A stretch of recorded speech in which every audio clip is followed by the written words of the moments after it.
So just remind everybody that we're obliged to declare any relevant financial or other interests, and if anyone has any interest to declare, they should do so at the start of the relevant agenda item. So moving on quickly into item number 3, which is the draft minutes. Can I refer members to the draft minutes of proceedings at page 5 to 16 of the meeting pack? Are members content that the draft minutes of the meeting of the 25th of July are a true reflection? Yep, we have signal that everybody's content. Okay, matters arising. There are none. So moving then on to item 5, which is the regulation on mercury as regards dental amalgam and other mercury-added products subject to export. Can I inform members of the committee's citizen space and the consultation closed on the 28th of July? Can I refer members to the relevant papers at page 18 to 43 of the meeting pack? Just to advise you that 11 responses have been received to the survey, and those can be found at pages 21 to 43. In summary, the vast majority of respondents are of the view that applying the EU Act would have a positive impact on public health, while not applying the Act would have a negative impact. Just to let you know, the committee has also received a response from the British Government regarding its assessment of the EU Act, and therein the EU's Commission's notice of the 19th of July. This can be found at pages 3 to 4 of our table papers.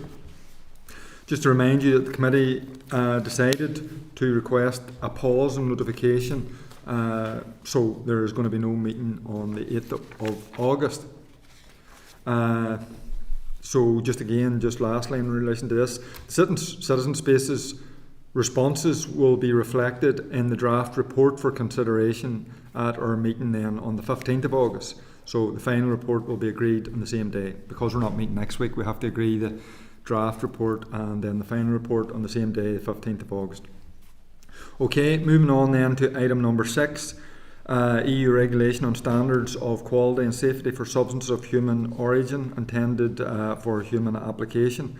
And we have departmental oral evidence today. Just to let everybody know, this item will be recorded by Hansard. So can I refer everybody to the relevant papers, page 44 to 173 of the meeting pack, and remind everybody that the Department of Health officials presented to the committee at last week's meeting, and an updated explanatory memorandum was submitted to the committee last Thursday. The committee expects a response from the British Government regarding its views on the EU Act and its impact on communities here, and details of the position in England, Scotland and Wales by the 5th of August.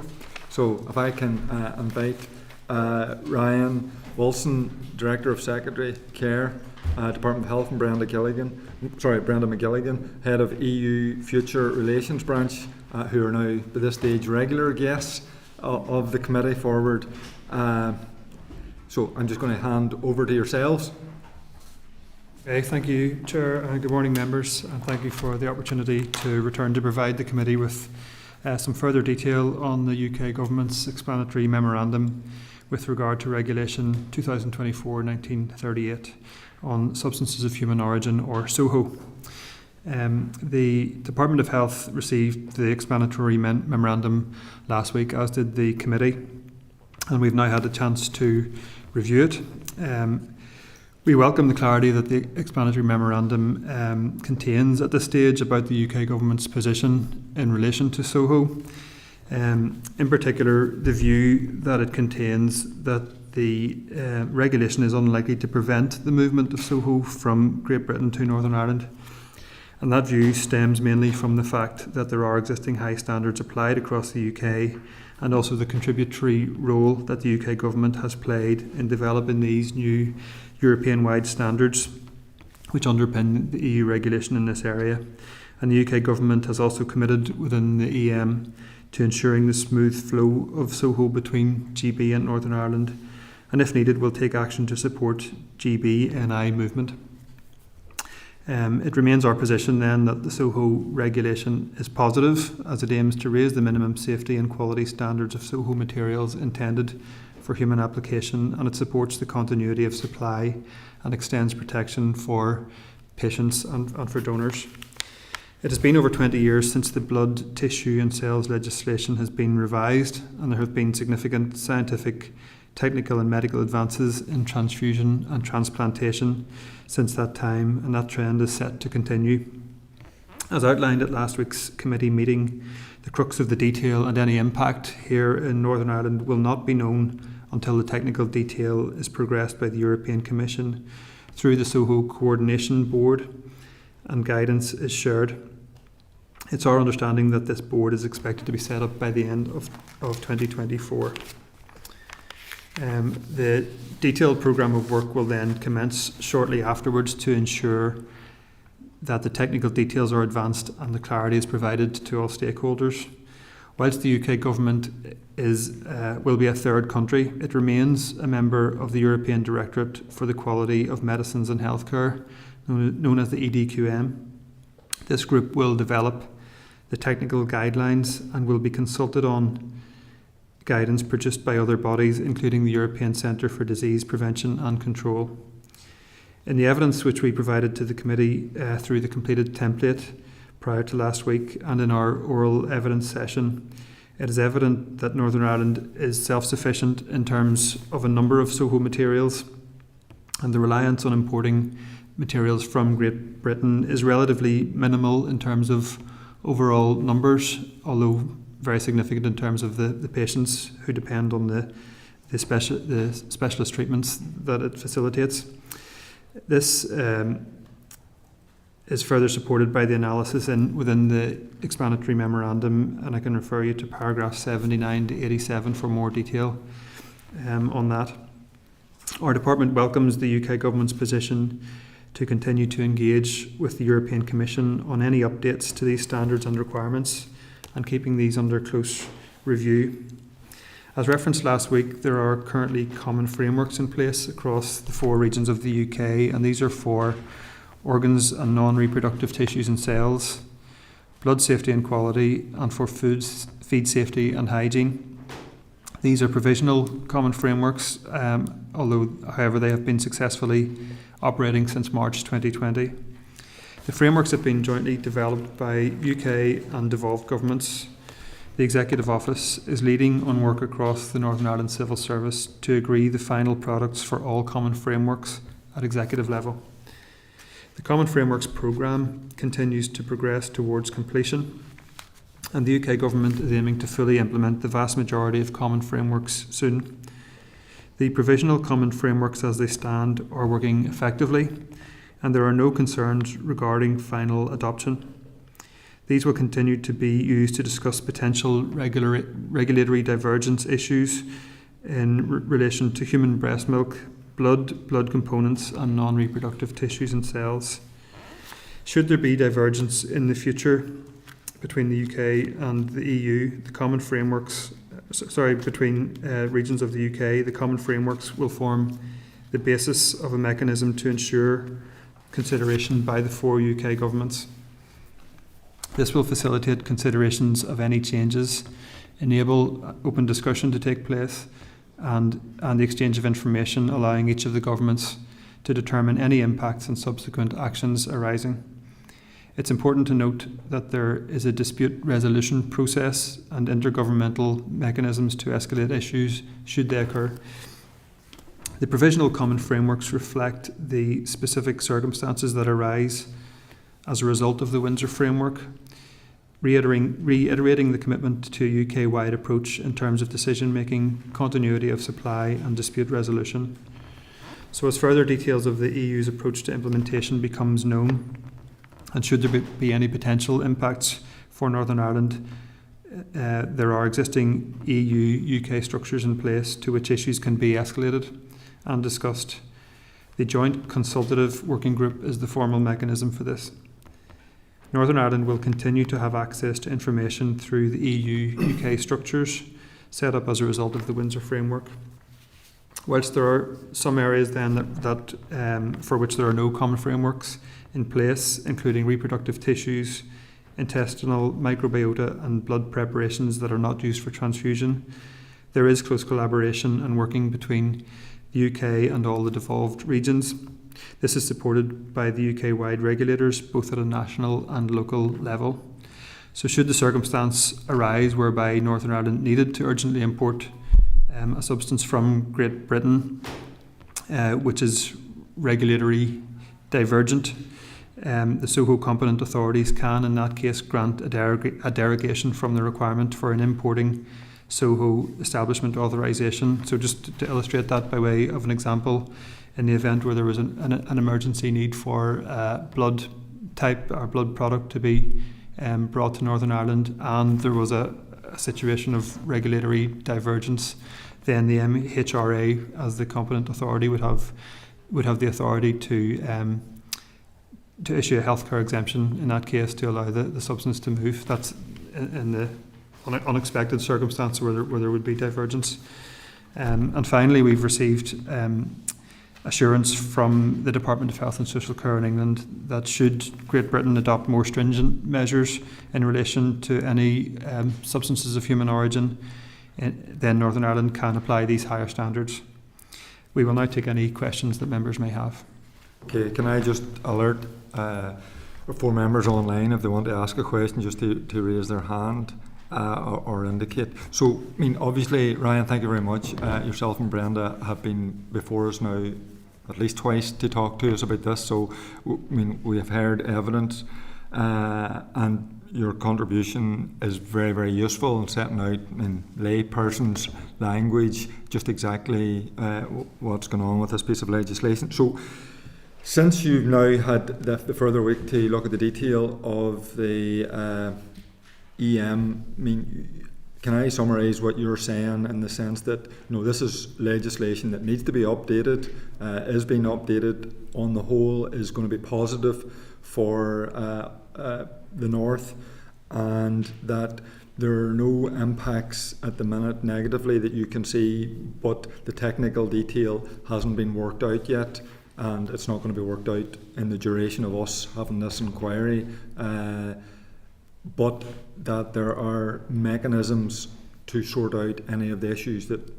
may or may not arise from that there. I mean, is that a simple summation of the evidence you've given? I think you summed that up very concisely. Yeah, that is our position and our understanding. At this point, our concern, I suppose, would have been in the event of some divergence arising. What we've received through our engagement with the Department of Health and Social Care, which is leading on this for the UK government, is a set of assurances, both through the template provided and now the updated explanatory memorandum, that there is an intention to ensure, and that is underpinned, I think, by the fact that the UK expert bodies have been involved in the development of the new standards which have supported the regulation. So, and further assurance, I suppose, from the fact that there are mechanisms in place that are working well to ensure that that any issues that do arise have a route to be discussed and resolved. Good job, thank you. Joanne? Can broadcasting allow Joanne to come in? Joanne, can you?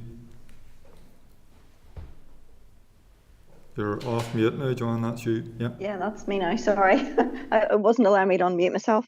Thanks, Chairman. I suppose I have some concerns around this because there are substantial unknowns.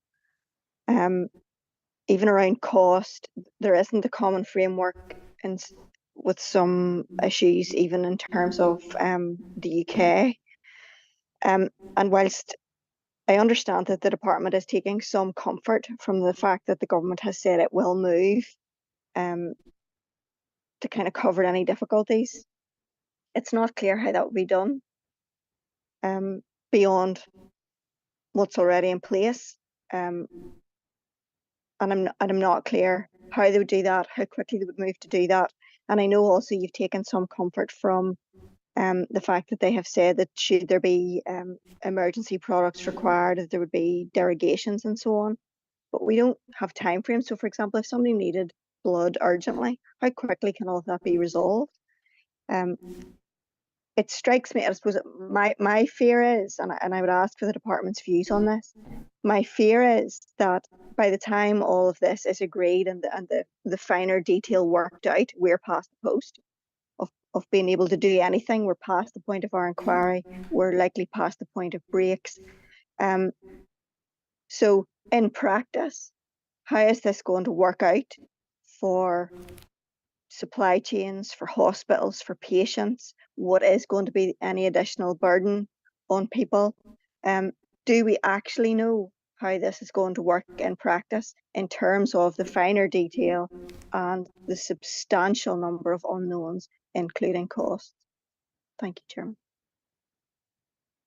Thank you for the questions. I'll maybe start and Brenda can come in if there's anything further to add. I think there's a number of things there that we just can't know detail on at this stage, unfortunately.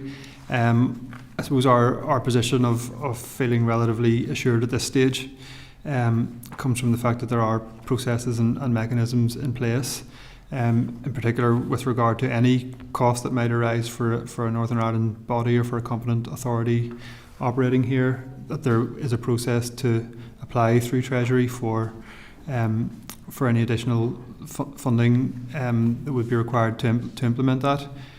But I think we set out in our evidence last week some of the detail of the programme of work that now needs to commence, and that will be led by the SOHO Coordination Board. Really, the detail will come from that, and as we sort of get into that period where that starts, the UK government is saying quite clearly in the explanatory memorandum that it's going into that with a position of wanting to or intending to ensure that there is alignment and no disruption, particularly with regard to GB/NI movement. I don't think, unfortunately, we can provide more detail at this stage. But I'll just return to the fact that the coordination board is going to be the key to figuring out that detail. Brenda, is there anything more that we could add to that? No, I think that's very much it. We are very much dependent on the SOHO Coordination Board getting set up and then the technical detail which will be coming from it.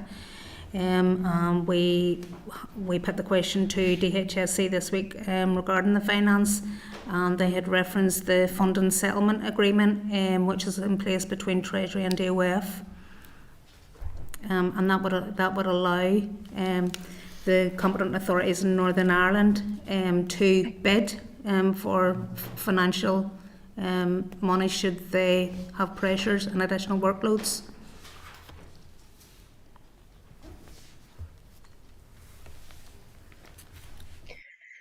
Yeah, I'm honestly not taking much comfort from that, because for the government to say that it will do what's necessary and it will take steps to do so, I think that's all fair enough. But what we've seen thus far is that any government can say what it likes, but it's what the EU allows them to do within their own country, and that's the problem with all of this. So I'm not sure at this point I take much comfort from that. There's far too many unknowns in this, and we're entirely dependent on what that board might say and when it might report back. Do we have timeframes for when it might report back? The coordination board, we have been advised, will be set up by the end of the year, and then from 2025 onwards, then they will be looking then at the progressing the technical details and sharing that out. And has the government given any indication as to whether or not it will set up a common framework within the UK and what the timeframes for that might be for the things that aren't included thus far? We did put that question to them, and they've come back to say that there's common frameworks in place for a couple of the areas, and that there is open dialogue amongst the four nations and the four governments. Okay, folks, thank you very much. I appreciate your candour in all this. Thank you. Thank you. Thank you, Joanne. So no other member has indicated they want to ask any questions. Sorry, Stephen Dunn has just now indicated. So go ahead, Stephen. Can broadcast and let Stephen in. Thank you, Chair, and thanks folks for the presentation. I understand that the regulation would also lead to some changes around the donations of SOHO and so on, particularly commercial settings, and the advertising around compensation and payments.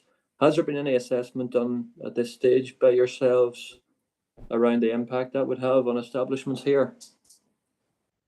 It wouldn't be for our department to lead on that work, it would be for DHSC, but that work will be coming down to the technical detail and knowing what's in the technical detail. So the response would be not at this moment in time. Okay, yeah, no, just supposed to echo the comments of my colleague Joanne Bunting too around such a technical issue, and I suppose just the lack of clarity at this stage and the clarity for the future as well. I think we do rightly need to be concerned and keep our eyes closely on this one. So thank you. Okay, thanks, Stephen. Okay, so that's all the questions from the members. So can I just thank Brenda and Ryan once again for coming and providing thorough evidence to us. Thank you very much, and apologies for the slight delay. No problem, thank you. Okay, can I just let members know that the committee's Citizen Space Survey has launched and will close on the 7th of August. Committee will consider both the Citizen Space Survey responses and a draft report then at its meeting on the 15th of August, and it will agree then the final report at its meeting on the 22nd of August. So just moving on to correspondence. So there was no? We covered that under the mercury. Fair enough, yeah. we did this right. So no other items of correspondence. Yep. Advise member that sorry, I'm going from one page to the next. So the chairperson's business, is the next item. Just to let everybody know, myself and David held an introductory meeting with Nick Thomas Simmons, who's the new Cabinet Office Minister for the Constitution and European Union relations. We met with him on Tuesday the 30th of July. So just an introductory meeting. He indicated that the British government intends to engage with the EU on trying to come to some agreement on SPS issues. He made this public as well. So, I mean, that was an issue that he raised with us, myself and David, just had the conversation about the importance of early information for this committee in terms of explanatory memorandums and any other information that we need to allow us to do our job. And, the earlier we get information about potential EU legislation and its impacts here, the better for us to do our job. So essentially that was the core of the meeting. Next item, any other business? No, well, I just... Chair, yes, sorry. Yep, go ahead, Joanne. Thanks, Chairman. Just you whizzed through the stuff around the dental amalgam there, but I think there's one thing that's not clear from the BDA's response. It mentions the derogation, but it's not clear anymore whether it's still their view or whether their view has changed that this now should preclude the use of the brake. So it might be helpful if we could see clarification from the BDA on that particular point, please. Okay, no bother. Or just to clarify, we're writing to the BDA to seek their view about whether the storm and brake. No, to see their... Joanne, did I get you right? You want to write to the BDA to get their view in terms of the effectiveness of the derogation? No, what I'm trying to establish is, in light of the derogation, whether this has changed their view as to the use of the storm and brake, because they had originally stated that the brake should be used in this circumstance. Now there's a derogation, and I want to establish whether their position remains unchanged or whether it has changed in light of the derogation. Is that clear? I'm just checking. I mean, we've asked groups and organisations to provide evidence, and we have had them in for evidence. Is it in order that we go back to them to ask them about the evidence they've provided? Yeah, I mean, if the committee wishes to write to them further, we can do that, and it can come with the draft report at the next meeting. Okay. Well, it's just that in their submission, Chairman, they reference the derogation, but they don't reference whether or not this should preclude the use of the brake, and that their position may have changed on that. And obviously, since they gave their initial evidence, the position has changed. So it's just in terms of the derogation. So it's just to establish whether or not the derogation now changes their view of the use of the break. I mean, I don't want to speak for any group, but I would imagine everybody's position has changed because the position has changed. But we're happy enough to write to them if everybody else is happy enough. Yeah.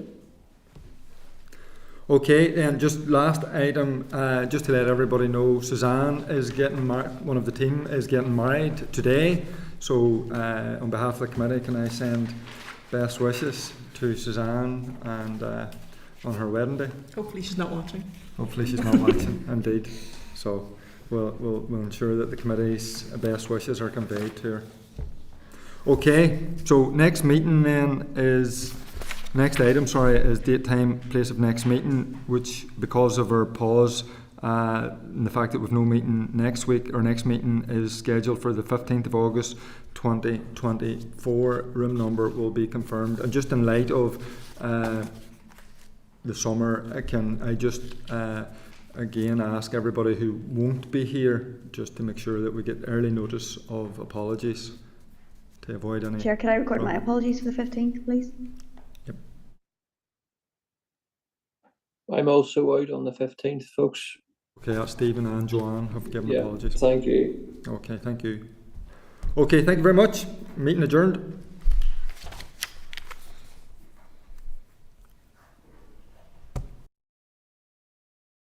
Committee Room 21. Sound.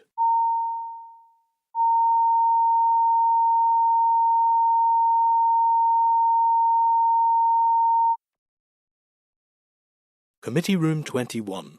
Sound.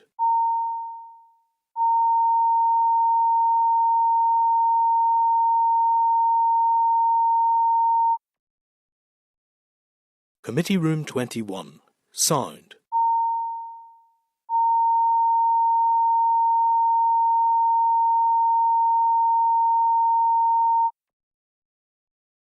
Committee Room 21. Sound.